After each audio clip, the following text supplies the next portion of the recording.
Welcome to my channel Verma study 2020 बुकलाना। मैं UP board के छात्रों के लिए क्लास 12th का ज्योग्राफी, जिसमें 2 किताब होती है, तो जो इस समय चल रहा है भारत लोग और अर्थव्यवस्था, इसमें दूसरा पाठ चल रहा है, दूसरा चैप्टर चल रहा है प्रवास के प्रकार, कारण और परिणाम। इसमें हमने 2 वीडियो दे दिया है प्रवास का बहुत अच्छे ढंग से। अगर आप न देखे हों तो उसे आई बटन को क्लिक करके उस वीडियो को देख लें। आज हम लोग पढ़ेंगे प्रवास। तो इस पाठ में प्रवास प्रकार, कारण और परिणाम में हम लोग प्रवास के परिणाम या प्रभाव पढ़ेंगे। इफेक्ट्स ऑफ माइग्रेशन बहुत महत्वपूर्ण है और आसान भी है। आप प्रवास पढ़ चुके, प्रवास के कारक पढ़ चुके, प्रवास के भेद पढ़ चुके, प्रवास के कारण पढ़ चुके। आज हम लोग जो प्रभाव पढ़ेंगे, इसमें आपको पता है कि जो प्रवास के 2 रूप होते हैं, उत्प्रवास और अप्रवास। उत्प्रवास और अप्रवास भी बहुत अच्छे से बताया गया है। उत्प्रवास का मतलब हुआ जाना, एक स्थान से दूसरे स्थान पर जाना। अप्रवास का मतलब हुआ दूसरे स्थान से आना। ये दोनों कारण क्यों उत्पन्न होते हैं, उत्प्रवास और प्रवास क्यों उत्पन्न होते हैं, यही प्रभाव है। तो पहला है जनसंख्या भार में परिवर्तन। प्रवास से जनसंख्या संतुलन बिगड़ता है। अब भाई किसी जगह से, किसी एक स्थान से दूसरे स्थान पर जनसंख्या चली जाए तो क्या होगा, वहाँ जनसंख्या संतुलन बिगड़ जाएगा। और जहाँ जाएंगे वहाँ भी बिगड़ेगा। वहाँ कम था वहाँ ज़्यादा हो जाएगा, जहाँ पहले थे वहाँ कम हो जाएगा। जिस स्थान से लोग जाते हैं वहाँ की जनसंख्या कम हो जाएगी और जहाँ जाकर बसेंगे वहाँ की जनसंख्या अधिक हो जाएगी। इसे हम जो अभी हम बताए उसे हम दूसरे रूप में भी कह सकते हैं कि जैसे मान लो कि जिस स्थान से पब्लिक गई है दूसरे स्थान पर, तो जिस स्थान पर उद्गम स्थान जिसको बोलते हैं, जाने वाले को कहते हैं गंतव्य स्थान, तो उद्गम स्थान पर लिंगानुपात का असंतुलन बिगड़ जाता है। लिंगानुपात 1000 पुरुषों पर जितनी स्त्रियां होती हैं उसके अनुपात को लिंगानुपात कहते हैं। और मान लो किसी स्थान से युवा वर्ग दूसरे शहर में रोजगार के चक्कर में चला गया, तो यहाँ क्या होगा, लिंगानुपात बिगड़ जाएगा। जहाँ पर वो युवा जाएंगे वहाँ पर लिंगानुपात क्या होगा, घट जाएगा। मतलब पुरुष ज़्यादा हो जाएंगे, महिलाएं कम हो जाएंगी, श्रमिकों का अनुपात बढ़ जाएगा। जिस गांव से वो गए थे वहाँ पर पुरुषों की संख्या कम हो जाएगी, अर्थात लिंगानुपात, मतलब स्त्रियों की संख्या बढ़ जाएगी, श्रमिकों का अनुपात भी घट जाएगा। तो इसको कहिए या इसको कहिए, है एक ही चीज़। यहाँ पर जनसंख्या से संबोधित किया गया है, यहाँ पर लिंगानुपात से संबोधित किया गया है। प्यारे बच्चों, कभी कभी बच्चे कन्फ्यूजन हो जाते हैं। जैसे इम्तहान में 2 नंबर में पूछ दिया कि प्रवास के जनांकिकीय परिणाम के बारे में लिखिए।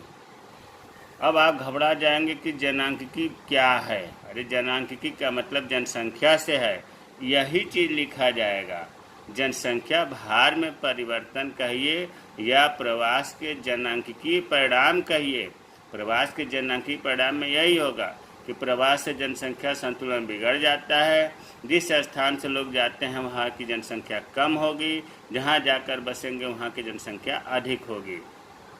दूसरे रूप में यह भी कह सकते हैं कि प्रवास से लिंगानुपात असंतुलन हो जाता है।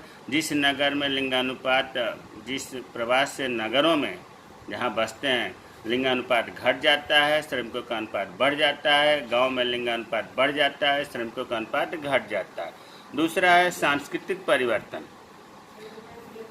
सांस्कृतिक परिवर्तन और सांस्कृतिक प्रसार को हम जो है इम्तहान में ऐसे भी पूछ सकता है कि प्रवास के सांस्कृतिक परिणाम का क्या प्रभाव है।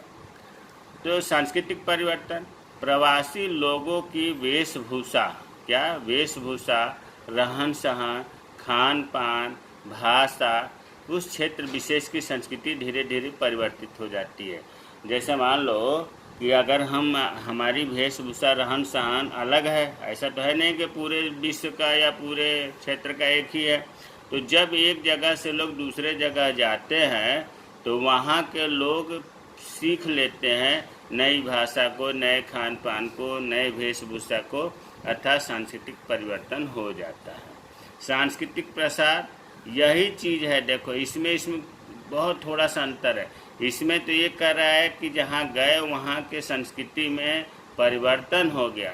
इसमें कहा जा रहा है कि जहाँ गए वहाँ पर उनके संस्कृति का प्रसार हुआ, प्रचार हुआ। तो वही चीज़ है, इस प्रवासी लोग अपने साथ तकनीकी, धर्म, परंपरा, रीति रिवाज, भाषा लेकर जाते हैं, जिसका प्रभाव स्थानीय लोगों पर पड़ता है। उस स्थान विशेष की संस्कृति का प्रभाव प्रवासी लोगों पर पड़ता है। अगर ये दोनों चीज़ नहीं याद हो रहा है तो आप इसमें जानिए तो प्रवासी लोगों के वेशभूषा, रहन सहन, खान पान, भाषा, जिस क्षेत्र में जाते हैं वहाँ परिवर्तन हो जाता है। इसमें लिखेंगे कि प्रवासी लोगों की वेशभूषा, रहन सहन, खान पान, भाषा से भाषा का प्रसार होता है। दोनों में बस थोड़ा सा अंतर है। चौथा है सद्भावना की वृद्धि। जनसंख्या का स्थानांतरण प्रवास का एक और नाम है। स्थानांतरण अंग्रेजी में माइग्रेशन कहते हैं। तो अगर स्थानांतरण का है या प्रवास का है तो एक ही चीज़ है। जनसंख्या के स्थानांतरण से दो देशों या क्षेत्रों की आवश्यकता की पूर्ति होती है, जिससे दोनों देशों के बीच सद्भावना बढ़ती है। भाई कुछ लोग जब दूसरे जगह जाकर बस जाएंगे तो क्या होगा, वहाँ के लोगों में और जो जाकर के प्रवासी बसे हैं उनके बीच सद्भावना बढ़ेगी। अगर मान लो भारत का व्यक्ति अमेरिका में बस गया तो अमेरिका और भारत में सद्भावना बढ़ेगी कि नहीं बढ़ेगी? आपसी भाईचारा, रिश्तेदार लोगों में जुड़ाव होगा, इसलिए सद्भावना बढ़ती है। नए क्षेत्रों का विकास होता है। अगर कोई अविकसित क्षेत्र है वहाँ पर नए प्रवासी आ जाएं और वो कार्यकुशलता में, तकनीकी ज्ञान में बहुत जानकार हैं, तो उस अविकसित क्षेत्र का क्या होगा, विकास होगा। विकास उच्च स्तरीय हो जाएगा। आर्थिक समस्याएं, हाँ, जहाँ जनसंख्या स्थानांतरण या जनसंख्या प्रवास के कारण जहाँ पर लोग बसते हैं वहाँ पर जनसंख्या दबाव बढ़ जाएगा, बेरोजगारी बढ़ जाएगी, गरीबी बढ़ जाएगी, समस्याएं बढ़ जाएगी।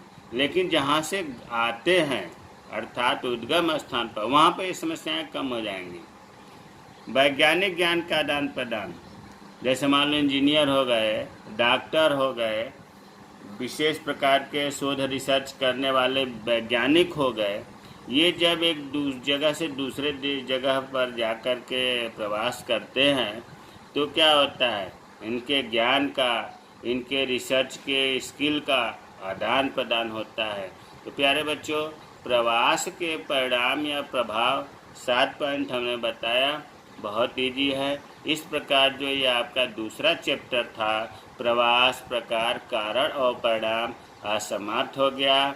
ये भूगोल का दूसरा किताब जो चल रहा है भारत लोग और अर्थव्यवस्था, पहले किताब जो है मानव भूगोल के मूल सिद्धांत हमने समाप्त कर दिया है।